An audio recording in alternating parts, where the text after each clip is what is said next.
நல்ல கமகமன்னு முருங்கைக்காய் அரைச்சி விட்ட சாம்பார் என்னோட ஸ்டைல் எப்படி பண்ணுறதுன்னு தான் பார்க்க போகிறோம். திருப்பியும் அரைச்சி விட்ட சாம்பார் வேணுமா ரெசிபின்னு கேட்டதில் ஸ்டோரிலையும் கமெண்ட்லையும் நிறைய பேர் கமெண்ட் பண்ணியிருந்தீங்க. அவங்களுக்காக தான் இது. கடாயில் எண்ணெய் சேர்த்துக்கோங்க. தாளிக்கிறதுக்கு கடுகு, துவரம் பருப்பு, வெந்தயம், 2 பச்சை மிளகா, கருவேப்பிலை. பச்சை மிளகாக்கு பதிலாக வரமிளகா கூட நீங்கள் சேர்த்துக்கலாம்.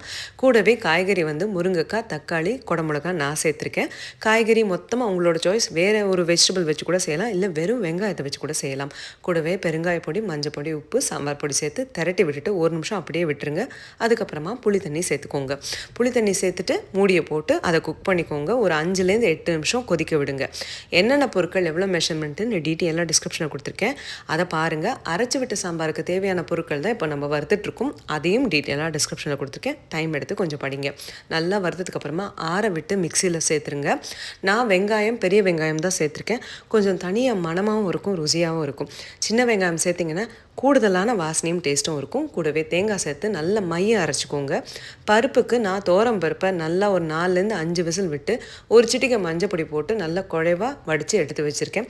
அதை இந்த சாம்பாரோடு சேர்த்துருங்க. கொதிச்சதுக்கப்புறம் கிளறி விட்டுட்டு அரைச்ச விழுதியுமே இதோடு சேர்த்துருங்க.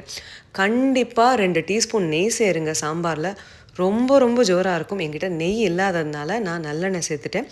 கொத்தமல்லி தழையை மேலே தூவி விட்டு சுட சுட சாதத்தோடையும் தோசையோடையும் பரிமாறுங்க.